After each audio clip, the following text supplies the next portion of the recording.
Hey guys, time for another episode of Day in the Life of Vintage Classic Specialist.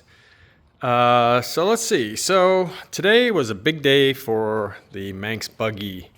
The body, for those of you that saw the thumbnail for this video, the body is off to Miguel in San Diego, who is like the wizard of Manx bodies. Again, the plan is to try and restore the gel coat. So strip that yellow paint off, get down to the gel coat. Hopefully the gel coat is good and not all, bondoed and cracked and stuff like that. So that'll be the first goal would be to restore that.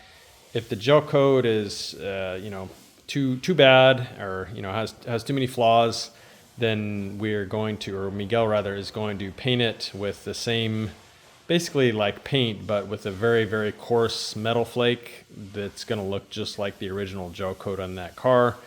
And according to him, it's pretty much indistinguishable from the gel coat finish as far as like the size of the metal flake in there and so on. So either way, it's going to look amazing. So that went off today. The owner came by and he rented a like a flatbed truck from U-Haul. We loaded it up there, got it all ratchet strapped down, made sure it was safe, and off he went with it. So yeah, big day for the buggy on its journey here.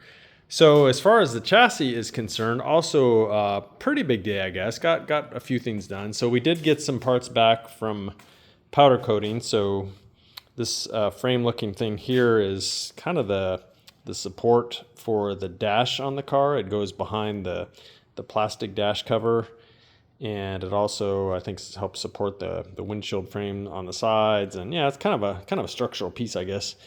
And I got his e-brake lever back, and those two levers there are the cool cutting brakes for it that sort of work piggybacking off the e-brake lever. Kind of a cool setup, kind of old school. And then the steering column tube, steering column shaft, and yeah, so some of that stuff came in. The spring plates came in and went on the car along with their respective torsion bar covers. So those, I literally just finished that before I started filming this video. I was hoping to get those installed and get the transmission in today, but it fought me a little bit, I'll admit. So yeah, anyway, it's spring plates are in now, and they're set at my best guess at what they should be. Once we get the car on the ground and loaded up and stuff, then if we have to readjust them, not a big deal, especially on a buggy where you have pretty good access to, all this stuff as far as reindexing torsion bars.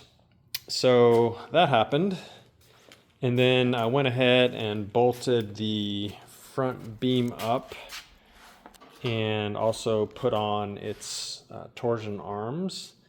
And unfortunately, my zinc plater is still doesn't have my stuff done. So the arms are actually just kind of sitting on the torsion leaves because I don't have the grub screws and nuts. It's not like they're going to pop off just sitting there, but I went ahead and put them on. So now I just got to add the grub screws and tighten those down. And then from there, I can kind of build out the spindle assemblies and stuff like that. But yeah, at least the beam is on. It's a start.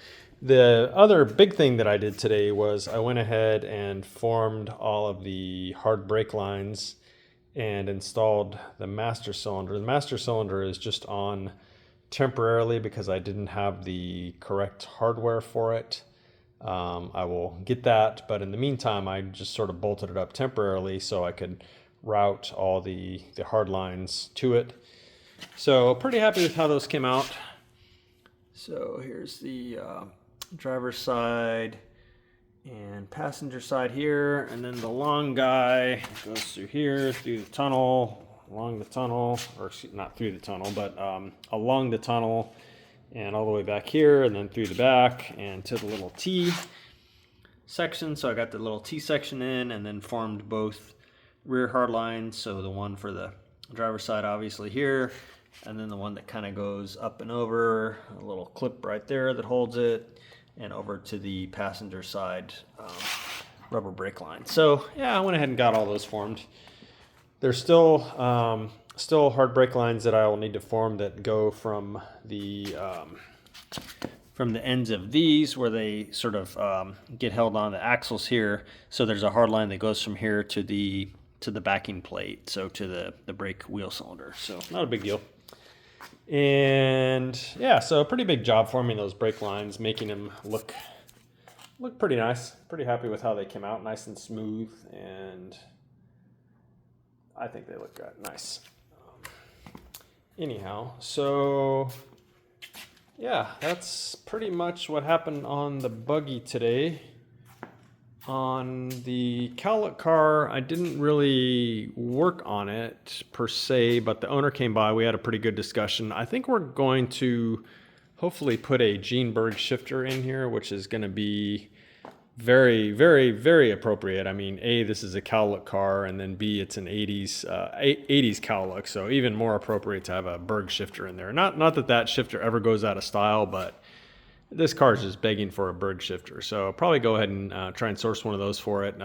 Luckily, Berg's shop is half a mile from us, maybe, as is most everything else. So yeah, Berg shifter. And then we talked about a stereo system. We're going to put probably a retro sound system in here with a couple of pods up here on the kick panels with, I don't know, like 7-inch or something coaxial speakers up there and there. And then in the back, we'll have a little tray here with a couple 6x9s in it. And yeah, it'll be pretty much just like the stereo in the 69 EV Bug, which I guess you guys probably haven't seen, but it's really sounds good. I'm very impressed with Retro Sound's head unit and the sound it puts out. You know, we have no amplifiers or anything on that car, and it puts out really impressive volume and clarity for, again, just running everything out of the head unit. So yeah, so we made some decisions on that. We made some decisions on the interior fabrics and patterns and stuff. So, you know, that's all progress. Sometimes you just got to kind of sit down with the owner and, you know, come to an agreement on what the plan is. And so, yeah, we got plans for interior, shifter, stereo system. And yeah, the rest of it's just pretty much keeping it moving along. So anyway, that is it for today, guys, and for this week. Not sure. I'll probably be here Monday, Labor Day. Not 100% sure. I might work half a day. I usually say I'm going to work half a day, and then I end up working like 90% of a day, so who knows. But if I don't see you guys Monday, hope everyone has a good Labor Day, and we will see you soon. Bye.